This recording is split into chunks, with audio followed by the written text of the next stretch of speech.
일체화를 위한 평가도구 개발.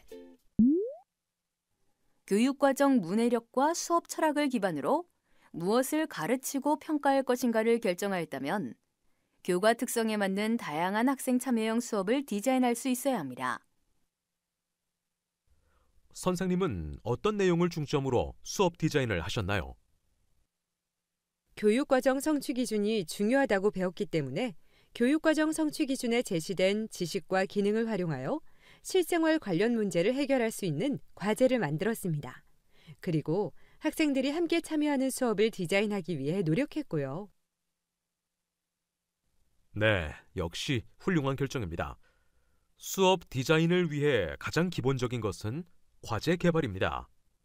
그렇다면 어려운 점은 무엇이 있으셨나요? 가장 큰 고민으로는 흥미있게 수행하는 학생들도 있지만 잘 참여하지 않는 아이들이 많은 것이었어요. 그렇죠. 모든 선생님들의 생각이 같을 거예요. 학생들이 모두 즐겁게 참여할 수 있는 수행 중심 참여 수업을 위해서는 먼저 학생들의 필요나 발달 수준에 맞으면서 협력하고 탐구할 수 있는 다양한 방식의 교수학습, 다양한 상황 속에서 핵심 개념과 일반화된 지식 이해를 위한 학습 내용을 적용, 실천하고 교과 역량 및 기능을 활용하여야 합니다. 자기 주도적 학습이 일어날 수 있는 수행 과제를 설계하는 것이 중요하다고 할 수 있죠. 저는 교육 과정을 재구성하여 한국 문학의 역사와 시조에 대한 기본 이해를 위해 강의식 수업을 실시하고 학생들이 꼭 알아야 하는 시조들을 화가투 놀이로 이해하게 한 후에 사설 시조 창작하기 수행 평가를 실시하였습니다. 앞부분의 강의와 화가투 놀이 수업에서 배운 내용은 지필 평가를 통해 수업 과정을 평가하고 창작하기는 수행 평가를 통해 수업 과정을 평가하였고요. 중요한 것은 지필 평가도 과정 중심 평가여야 한다는 것이며 또 수업이 지식을 암기하는 수준에서 나아가 교과의 핵심 개념을 이해하여 다른 상황에도 적용할 수 있는 힘을 키우는 수업을 디자인하는 것이 중요하다고 할 수 있습니다. 수행평가 과제는 학생의 삶과 실제적인 맥락을 고려하여 통합적 사고 능력을 기를 수 있는 가치 있는 경험이면서 다양하게 생각할 수 있는 비구조화된 문제가 좋습니다. 수행과제, 사설시조 창작하기도 아이들이 알고 할 수 있어야 할 목표인 성취 기준을 제시하고 학생의 삶과 실제적인 맥락을 고려하여 학생들이 자신의 삶을 문학으로 형상화할 수 있도록 비구조화된 과제를 제시합니다.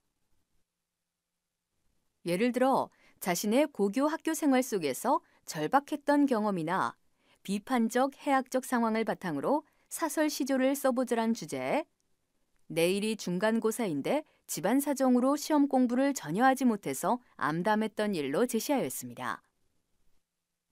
그리고 활동 제한의 조건을 명확히 제시하여 학생들이 무엇을 해야 하는가를 확실하게 제시해 주려 노력하였습니다. 또 수업 과정 안에서 시를 완성할 수 있도록 시를 쓰고 싶은 상황을 이야기 형식으로 서술해보기, 시조로 변형하기, 상황 및 기법, 주제 설명하기로 활동을 구성하였습니다. 현대시 창작도 성취 기준과 과학 중점 학교의 목표를 고려하여 수학, 과학적 이론이나 현상을 인간의 삶과 연계시켜보는 활동으로 진행하였습니다. 이때 채점 기준과 연계한 명확한 조건으로 자신의 생각을 수학적 이론이나 과학 이론 및 현상과 연계하고 운율, 통사 구조 등 시적 형식을 고려하고 3가지 이상의 표현 기법을 사용할 것을 제시하였습니다. 과정 중심 평가는 학생 개인의 사회, 경제적 맥락이나 조건에 영향을 받지 않고 수업 시간에 열심히 참여한 학생이 해당 과제를 해결하고 교사가 학생의 수행 과정을 직접 관찰하여 평가하는 것을 원칙으로 합니다.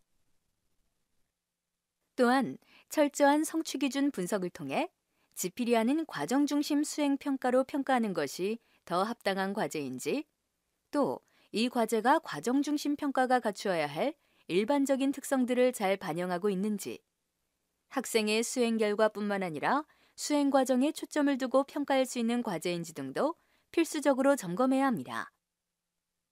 이렇듯 과제 개발과 그 점검 과정에서 고려되어야 할 사항이 많기 때문에 혼자 고민하기보다는 동교과 협의회나 학습 공동체를 통해 평가의 타당성과 신뢰성을 확보하는 것이 좋았습니다. 맞아요. 교사들의 전문성은 협력적 지성에서 나오는 것 같습니다. 자, 이제 가장 중요한 채점 기준 만들기에 대해 이야기해 볼까요? 교수 학습 과정에서 나타나는 학생의 학습 및 수행 과정과 결과에 대해 신뢰성 있는 채점을 위해서는 성취 기준과 연계한 구체적인 채점 기준이 필요합니다. 채점 기준표는 교사가 학생에게 무엇을 가르칠 것인지 성취 기준을 정확하게 세우는 백워드 교육 과정에 기반해야 합니다.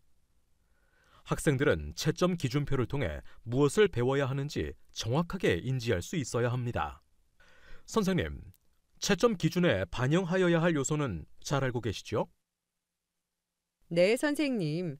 성취 기준과 평가 기준을 분석하여 채점 기준을 만든다는 것이 제일 어려운 작업 같아요. 함께 만들어 보면 좋겠어요. 그럴까요? 구체적 채점 기준은 수업 과정에서 학생들을 피드백을 위한 중요 자료가 되기 때문에 명료하게 만드는 것이 중요합니다. 학생들이 채점 기준을 통해 알아야 하는 평가 요소를 명확하게 알아야 학습 목표에 도달할 수 있기 때문이죠. 채점 기준에는 수행평가 과제 수행의 판단 준거인 지식, 기능, 태도의 구체적인 평가 요소와 성취 수준의 준거를 평정하기 위한 평가 요소별 척도, 그리고 평가 요소에 근거하여 학생의 수행 수준을 구별할 수 있는 세부적인 내용이 포함되어야 합니다. 채점 기준은 총체적 채점 기준과 분석적 채점 기준이 있는데요. 총체적 채점은 수행의 전체적인 과정 혹은 결과물에 초점을 맞추어 평가하는 방식이고, 분석적 채점은 평가의 범주를 구분하고 각 범주별로 수행 능력을 기술한 후 그 기준에 맞춰 평가하고 평가 결과를 합산하여 평가하는 방식입니다. 총체적 채점은 학생의 등급 분류와 순위 구별에는 유용하나 수행 과제에 대한 정보를 제공하는 데는 한계가 있습니다. 분석적 채점은 학생의 강약점에 대한 진단이 쉬우므로 피드백을 제공하기도 좋습니다. 하지만 총체적 채점보다는 채점 시간이 많이 필요합니다. 교사는 채점 기준에서 제시하고 있는 각각의 평가 요소에 대한 의미를 정확하게 이해하고 평가 요소를 구별할 수 있어야 하며, 평가 결과에 대해 상중하 또는 3점, 5점 등의 척도로 점수를 부여하는 경우에는 각 수준이나 점수 간의 변별 지점을 정확하게 파악할 수 있어야 합니다. 그래서 이제는 성취 기준에 제시된 평가 요소를 분석하여 분석적 채점 기준을 세웠습니다. 평가 요소를 세분화하여 학생들이 수업 활동에서 무엇을 꼭 알아야 하는지 명확하게 제시합니다. 학생들의 수업 과정을 잘 반영하면서 평가에 대한 부담을 줄이기 위해서는 평가 요소를 세분화할 필요가 있었습니다. 사설 시조 창작하기와 창작 시쓰기 활동 모두 평가 요소는 내용, 형식, 표현입니다. 분석적 채점 기준을 만들어 활동지 하단에 명확한 채점 기준을 제시하였습니다. 분석적 채점 기준은 학습을 마친 후 별첨 자료를 다운받아 확인해 보세요. 선생님, 이 작업은 채점 기준 및 평가에 대한 사전 안내를 하신 거네요. 아이들이 활동을 하기 전 채점 기준 및 평가에 대한 사전 안내는 왜 중요한가요? 채점 기준은 채점자의 판단을 도와줄 뿐만 아니라 학생과 학부모에게 평가 결과에 대한 근거 자료로서 제공되어야 하기 때문입니다. 평가 시행 이전에 채점 기준을 공지하여 학생이 자신의 수행 과정과 결과가 어떻게 평가되는지 이해하도록 해야 합니다. 학생들에게 자세히 안내했어도 구체적인 내용을 학교 홈페이지에 공지하거나 교실 게시판에 부착해 놓는 것이 좋았습니다. 그리고 채점 기준을 통해 학생들이 수업 시간에 배워야 하는 역량이 무엇인지를 반복함으로써 학생들이 무엇을 해야 하는가, 무엇을 배우고 있는가를 인식하며 수행할 때 성취가 높게 나타났습니다. 경우에 따라서는 활동지 하단에 채점 기준표를 넣어서 학생들이 어떤 내용을 써야 하는지 인식하면서 활동하게 하였습니다. 과정 중심 평가 도구 개발과 채점 기준에 대한 점검 사항은 학습을 마친 후 별첨 자료를 다운받아 확인하세요.